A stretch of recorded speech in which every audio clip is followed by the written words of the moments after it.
Well, this weekend's kind of a big deal here in America because we are celebrating our 250th birthday as a country. And I couldn't be more proud and more thankful to be an American. And because this country acknowledges the God-given freedoms that every individual around this planet has been given, means that I get to enjoy one of my favorite hobbies, edged tools. And if you think about it, in the same way that the American Revolution revolutionized the idea of self-governance, time and time again, pocket knives that have been imagined, designed, assembled, and built right here in the USA have revolutionized the pocket knife industry the world over. And so I figured what better way to celebrate our birthday than to share with you some of my favorite American-made pocket knives and why they have a special place in my heart. Are these the best ever? Not necessarily. They just connect with me, and I think many of them also connect with you. So,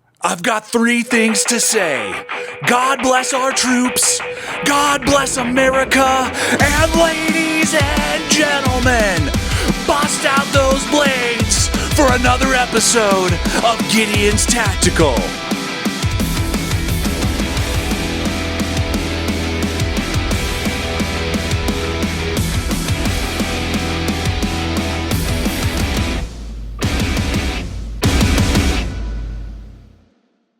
Welcome back. Thanks for hanging with me.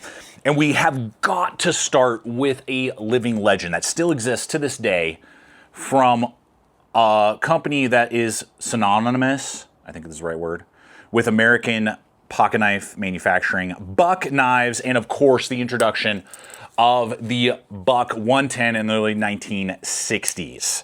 This silhouette and profile is iconic, legendary, unmatched in its profile. What the K-bar fighting knife is for fixed blades, the Buck 110 is for pocket knives. When they see this silhouette, they don't see a knife, they see America and what America represents.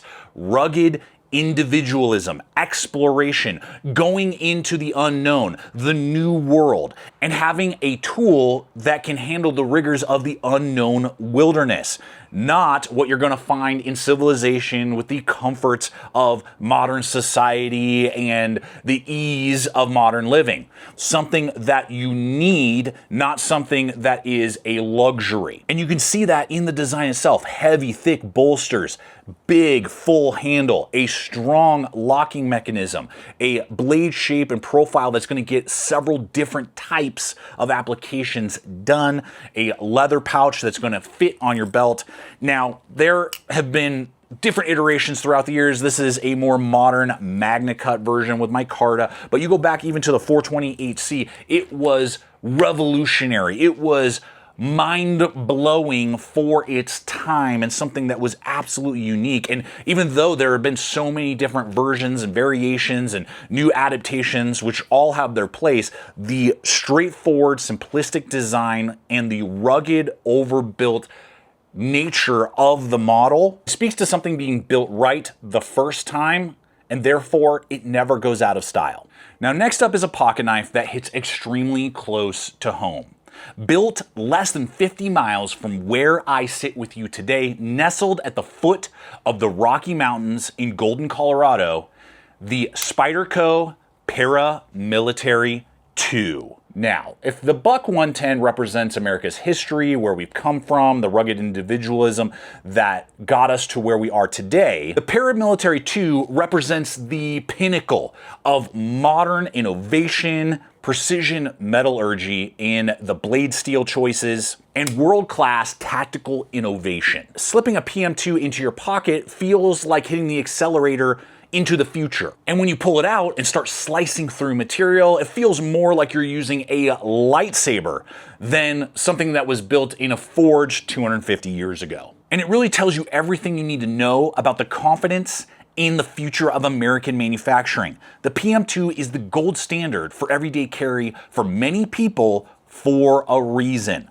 Look at that edge geometry. And with that signature leaf-shaped blade and full flat grind, this devours material like a shark with a laser beam attached to its head. And with so many premium steels to choose from, mine being the American-designed Magna Cut, Larry Thomas, you're an American hero for us knife nerds. And with the Spidey hole for instant flickability, compression lock for durability and speed of deployment and closure, and giving us plenty of real estate with tons of handle options and a front dedicated choil for those extra close encounters. And with a 4-way directional pocket clip means that you have the freedom to choose your own destiny on how you want to carry this blade. So when you look at a PM2, it doesn't look like a traditional pocket knife. It's distinct, aggressive, entirely functional.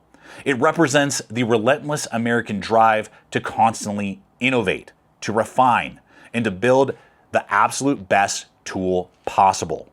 Holding it gives you total, unwavering confidence that you can handle whatever the day throws at you. And if you own one, give a shout out in the comment section below on what your favorite variant of the PM2 is. Now, over the past 250 years, Americans have relied on tools to build their future. And those tools had to be rugged, reliable, oftentimes straightforward, and built by their friends and neighbors. And that same spirit is captured and carried on by the sponsor of today's video, which is VAER watches. VAER is a proud American company, and they are actively supporting our local economy by having many of their watches assembled right here in America with their US workforce. Just like the one on my wrist, which is their C5 solar-powered tactical field watch. And this isn't just a base analog watch. It's built to be rugged with a sapphire crystal over the face that I have scratched other watches with my pocket knife blades, and they're unusable. This just shrugs it right off. That in tandem with the 316 stainless steel body and screw down crown means that this is going to be a reliable timepiece regardless if you're on the coast or on a mountain peak and everywhere in between. And after the sun sets over those mountains, because it has 25 layers of C3 super luminova fluorescent paint, means that you're going to be able to see this in the dark long after the sun is gone. And because of the excellently sourced Japanese solar movement that requires only 6 hours of light to give it 6 months of runtime, means that it's just going to keep on ticking. And that's just the tip of the iceberg. There's so many other characteristics and features, not only of the C5, but VAER's entire lineup of quartz movement, solar and automatic movement. You can get dive watches, dress watches, and classic field watches like this C5. So I'm gonna have a link popping up. It's in the description box below as well, over to the VAER site, where you can start exploring all the different options, features, and characteristics that these timepieces bring to the table so that you can stay on time when you're planning out all your adventures across this great country. Now, the next blade isn't just one knife. It's an entire series of blades that, from the very first time I hit the actuation button and fired off the blade, I felt like I was accessing freedom itself with the KERSHAW launch series of folders. There's like almost a dozen of these knives, and there's just something liberating that says, screw you, I'm gonna choose how I want to activate and deploy my folder. You're never gonna tell me how to use my blades and how I can launch them into action when you activate a automatic folder. And I feel like the launch series does so many things well. Not only do we get a laser engraved American flag, always reminding us about the power behind these blades, built right here in the USA, and giving us so many different options. I mean, I can choose between a bayonet style with aluminum and micarta inlay. It's just gonna fire off every time I hit it. Or like the first one that's almost a decade old for me, the Launch 1 in CPM 154, that just has this broad sweeping kind of, I don't know, shark profile to it. Or you can just go big and beefy and hit this thing and get an M4 steel blade with an aluminum handle and some sort of like skate tape inlay. And so many other sizes, variations, got magnet cut steel to choose from. And they're always changing and kind of tweaking the models and designs. I'd love to see a Bel Air XL launch. Come on, Kershaw, give it to us. But there's just something special about these. And probably the best part, not only do you have so much variety, because we Americans love choice. We want to choose the path for our lives. We don't want other people telling us how to use the tools, activate them, launch them into existence, and we want the variety to choose for ourselves what makes sense for our needs and applications. And probably the best part, people can often say that American-made stuff these days is just way overpriced and you can get things, cheaper elsewhere. Any one of these autos can currently be easily scored for under $200, which is really mind-boggling when you start looking at other automatic folders made here in America that are oftentimes almost twice the price with similar materials. So the Kershaw launch series, every time I hit a button, boom, I hear a bald eagle scream in the background, freedom. What about you guys? And if you own a launch, which one is your favorite? Now, to this point, most of these blades are pretty sleek, slim, quick, fast. But sometimes you need something that's burly. You don't need a Corvette, you need a freaking Abrams tank to get work done. Something that is strong, bolstering reliability, that you know that you can use this tool when hard tasks are required and you're not afraid of damaging the tool and it can stand up to a lot of work. Hence, the BENCHMADE ADAMAS full size. This tool, since the day I got it, Mrs. GT actually gifted it to me for a birthday gift several years back while we were full-time RVing across America. I think I got it in Texas, actually, now that I remember. That's about as American as you can get right there, right? This blade freaking is a beast. With the crew wear steel means that I'm not going to constantly have to be stopping the activities and jobs I got to get done to resharpen. It's going to hold its edge because of the broad blade, thick stock, but still having geometry to slice, means that I can get a plethora of different tasks done. I'm not wedged into, hey, you can do really thin, fine, precise stuff, or hey, yeah, it's a crowbar, but I can do both well.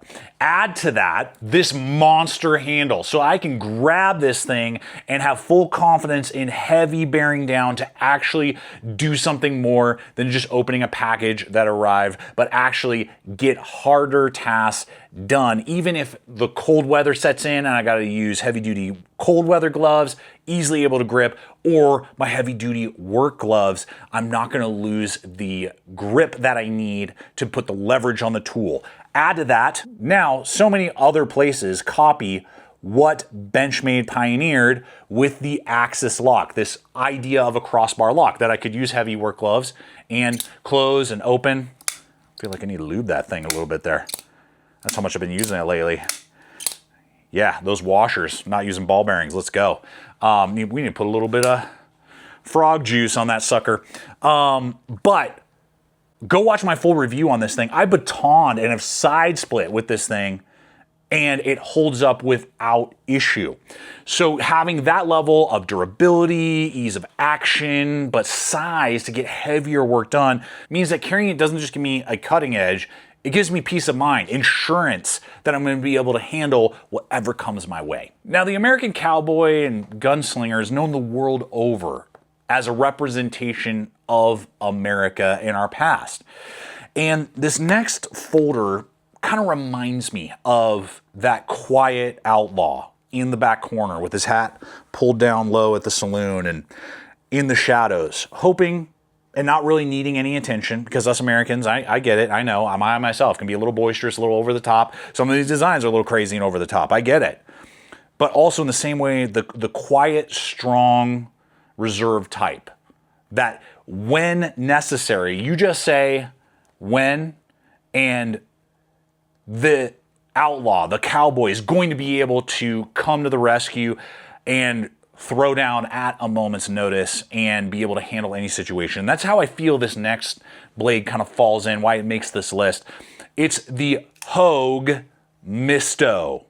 Now, a lot of people don't even know HOGUE exists or even that they make pocket knives. They're actually known for doing a lot of other industrial things here in the US, different parts for different pieces of gear, things like that.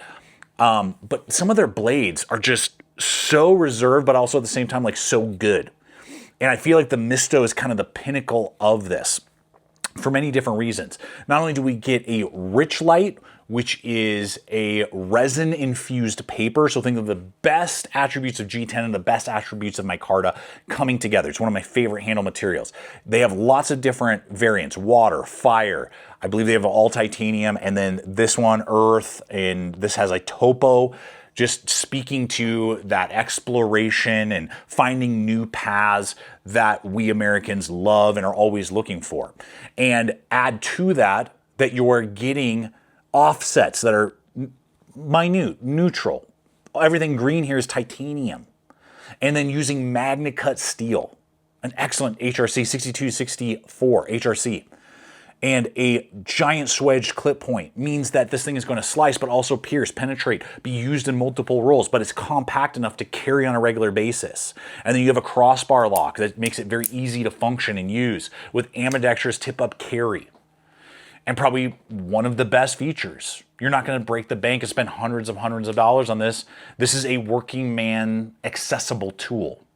So you can get something that is premium, but also is going to not break the bank. And you can actually use and trust and not treat it as a safe queen, but feel like you're getting the premium experience, the top of the line experience. So you throw all those attributes together, and I feel like the outlaw of the bunch and the Wild West is the HOGUE MYSTO. This next tool I keep using is somewhat controversial, to say the least, because the tool that is going to end this list is the Leatherman Wave. And I know right away you guys are going to say, well, hold on a second, that's not a pocket knife.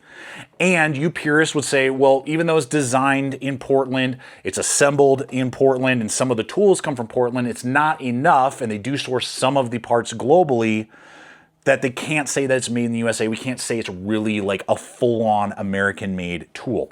But I would push back on that somewhat, because not only is America a country of immigrants. I mean, my lineage goes back to Irish and Italian descent.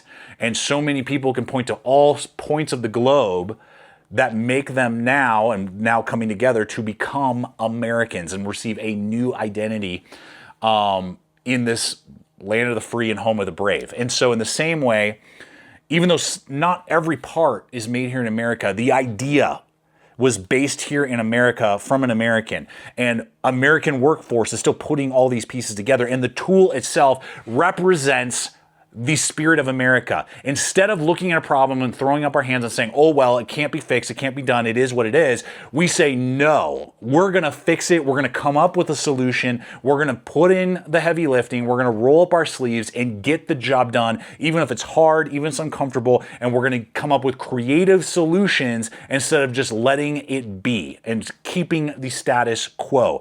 And there are a ton of excellent multi-tools out there, but the Leatherman Wave, on more than one occasion in my life, has replaced a folder.